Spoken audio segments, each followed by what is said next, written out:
SPM தேர்வில் தெலுங்கு மொழியை கொண்டு வர வேண்டும் என்று அண்மையில் மலேசிய தெலுங்கு அகாடமியில் நடைபெற்ற 2025 உகாதி விழாவின் போது அச்சங்கம் கோரிக்கை வைத்துள்ளது.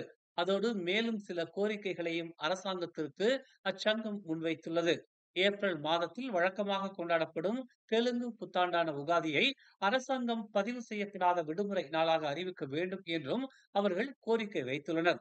இந்நிலையில் இவ்விழாவில் கலந்து கொண்ட தேசிய ஒற்றுமைத்துறை துணை அமைச்சர் சரஸ்வதி கந்தசாமி தெலுங்கு சங்கம் முன்வைத்துள்ள 4 கோரிக்கைகளை சம்பந்தப்பட்ட அரசு நிறுவனங்களின் பரிசீலனைக்கு தாம் கொண்டு செல்வதாக கூறினார். மலேசிய இந்திய மக்கள் தொகையில் தெலுங்கு சமூகம் சுமார் 3.5 லட்சம் பேர் உள்ளனர்.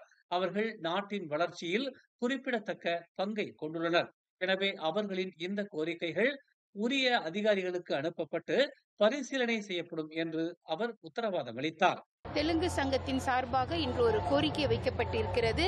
தெலுங்கு சமூகத்தை சார்ந்தவர்கள் அதிக எண்ணிக்கையில் இருக்கின்ற காரணத்தினால் சுமார் 3 லட்சம் பேர் அவர்கள் இந்த நாட்டிலே இருக்கிறார்கள். உகாதி தினத்தை அரசாங்கம் அன்ரெக்கார்டட் லீவாக வழங்க வேண்டும் என்றும் அவர்கள் கோரிக்கை வைத்திருக்கிறார்கள். இவை அனைத்தும் ஒரு நியாயமான கோரிக்கைகள். பிரதமர் டதஸ்ரீ அன்வார் இப்ராஹிம் ரஷ்ய கூட்டமைப்பின் தொழில்துறை தலைவர்களுடன் ஒரு கூட்டத்தில் இன்று கலந்து கொண்டார். காலை 9 மணிக்கு தொடங்கிய இந்த கூட்டத்தில் ரஷ்யாவில் உள்ள 24 முக்கிய நிறுவனங்கள் மலேசியாவிற்கும் ரஷ்யாவிற்கும் இடையே இருதரப்பு வர்த்தகத்தை அதிகரிப்பதில் ஒத்துழைப்பை பற்றி விவாதிக்க தொழில்துறை தலைவர்களால் பிரதிநிதித்துவப்படுத்தப்பட்ட 2 வணிக கவுன்சில்களைச் சேர்ந்தவர்கள் கலந்து கொண்டனர். கூட்டத்தில் ரஷ்யாவில் உள்ள தொழில்துறை தலைவர்கள் உணவு உற்பத்தி, விவசாயம், தொழில்நுட்பம், தளவாட சேவைகள், சொத்து மேம்பாடு மற்றும் நிதி சேவைகள் உள்ளிட்ட பல்வேறு துறைகளில் புதிய ஒத்துழைப்புகளை ஆராய விருப்பம் தெரிவித்தனர். இந்த கூட்டத்தில் செம்பனை எண்ணெய் சார்ந்த பொருட்கள், தளவாடங்கள் உற்பத்தி, ரசாயன தொழில் மற்றும் சில்லறை விற்பனை போன்ற முக்கிய தயாரிப்புகளை உள்ளடக்கிய தொழில்துறைகள் குறித்தும் விவாதிக்கப்பட்டதாக தெரிவிக்கப்பட்டுள்ளது. நேற்று ஏற்பட்ட கோர விபத்தை தொடர்ந்து அரசு ஊழியர்களை ஏற்றிச் செல்வதற்கான பாதுகாப்பு நெறிமுறைகள் மற்றும் இயக்க நடைமுறைகளை மறு மதிப்பீடு செய்யுமாறு அரசு ஊழியர் சங்கங்களின் சம்மேளனமான கியூபெக்ஸ் அரசாங்கத்தை வலியுறுத்தியுள்ளது. சீட் பெல்ட்கள், பயணிகள் வரம்புகள் மற்றும் மிகவும் பொருத்தமான போக்குவரத்து போன்ற வாகன பாதுகாப்பு அம்சங்களை மதிப்பாய்வு உள்ளடக்கி இருக்க வேண்டும் என்று அதன் தலைவர் டாக்டர் அட்னான் மாட் கேட்டுக் கொண்டுள்ளார். அதிக ஆபத்துள்ள பகுதிகளுக்கு கூடுதல் பாதுகாப்புடன் கூடிய உறுதியான வாகனங்கள் பரிசீலிக்கப்பட வேண்டும் என்று அவர் இன்று பொது சுகாதார சட்டம் 2025 அமலாக்க கருத்தரங்கை நடத்திய பின்னர் செய்தியாளர்கள் மத்தியில் இதனை தெரிவித்தார். பிகேஆர் கட்சியின் தலைமை பொறுப்புகளுக்கான தேர்தலில் போட்டியின்றி தேர்ந்தெடுக்கப்பட்டுள்ள டத்தஸ்ரீ அன்வார் இப்ராஹிம் நடுநிலையாக இருப்பார் என்றும் எந்த ஒரு தரப்புக்கும் ஆதரவாக இருக்க மாட்டார் என்றும் பிகேஆர் கட்சியின் தகவல் பிரிவு தலைவரும் அமைச்சருமான டாக்டர் ஃபமி ஃபாஜில் இன்று தெரிவித்தார். தொகுதி தலைவருக்கான தேர்தல் பிரச்சனையாக நடந்ததாக தெரிவிக்கப்படுவதை டாக்டர் ஃபமி ஃபாஜில் மறுத்துள்ளார். உண்மையில் இந்த தேர்தல் கடந்த தேர்தல்களை விடவும் சுமூகமாக நடந்ததாகவே தாம் கருதுவதாகவும் எந்த ஒரு சுயநலமும் மேலோங்காமல் கட்சி முறையாக அதன் தேர்தலை நடத்தி இருப்பதாகவும் டாக்டர் ஃபமி ஃபாஜில் குறிப்பிட்டுள்ளார். தேசிய பொறுப்புகளுக்கான தேர்தலிலும் இதேபோல் சுயநலம் இல்லாத முறைமையுடன் வேட்பாளர்கள் போட்டியிட வேண்டும் என்றும் அவர் வலியுறுத்தினார். தற்போது பொறுப்பில் இருக்கும் தொகுதி தலைவர்கள் தேர்தலுக்கு பின்னரும் சுமூகமான உறவை கடைபிடிக்க வேண்டும் என்று அவர் கேட்டுக் கொண்டார். நேற்று ஸ்ரம்பானில் உள்ள வடக்கு தெற்கு விரைவு சாலையின் தெற்கு நோக்கி செல்லும் பாதை கிலோமீட்டர் 244.8 எரிவாயு கொண்டு சென்ற லாரி மற்றொரு லாரியின் பின்புறத்தில் மோதியதில் ஒருவர் உயிரிழந்தார். காலை 6:10 மணிக்கு நிகழ்ந்த இச்சம்பவத்தில் 56 வயது ஓட்டுநர் தலையில் பலத்த காயங்களுடன் சம்பவ இடத்திலேயே உயிரிழந்ததாக தெரிவிக்கப்பட்டுள்ளது. 2 லாரிகளும் கோலாலம்பூரிலிருந்து ஜொகூர் பாருவுக்கு சென்று கொண்டிருந்ததாக ஸ்ரம்பான் காவல்துறை தலைவர் ஹத்தா சேட்டின் தெரிவித்தார். கடந்த ஆண்டு முன்னெடுக்கப்பட்ட மை கிசோக் எனும் சிறு வியாபாரிகளுக்கான திட்டம் வெற்றிகரமாக நிறைவேற்றப்பட்டு வருவதாக வீடமைப்பு மற்றும் ஊராட்சித்துறை அமைச்சர் நா கோர்மிங் தெரிவித்துள்ளார்.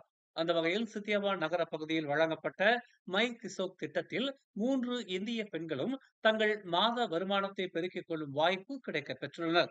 இவர்கள் பல்வேறு வகையான மிகவும் ருசியான சுகாதார தரவுப்படி உணவுகளை தயாரித்து விற்பனை செய்கின்றனர்.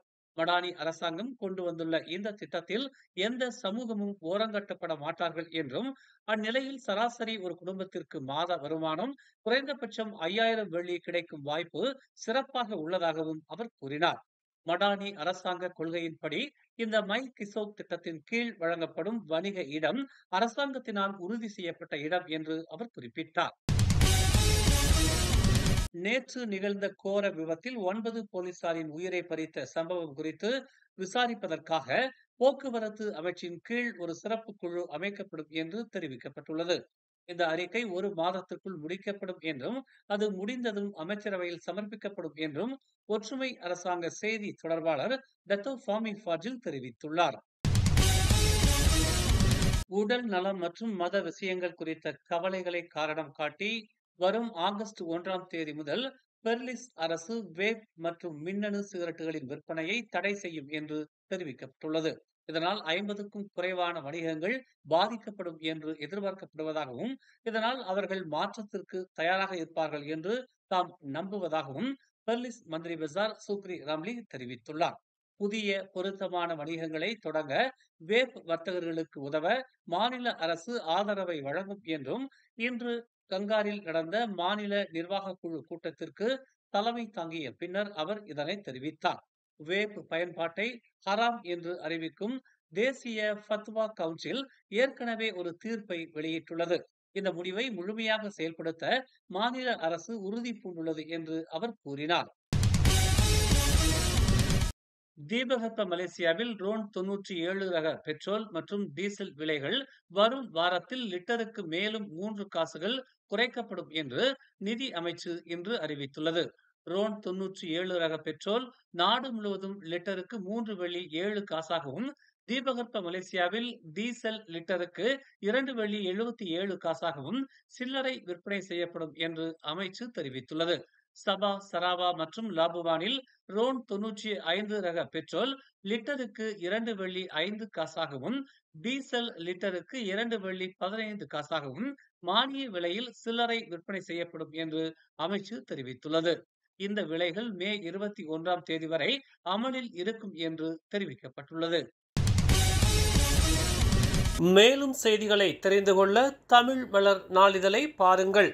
எங்களோடு இணைந்திருக்க மலர் டிவியை பதிவு செய்து கொள்ளுங்கள்.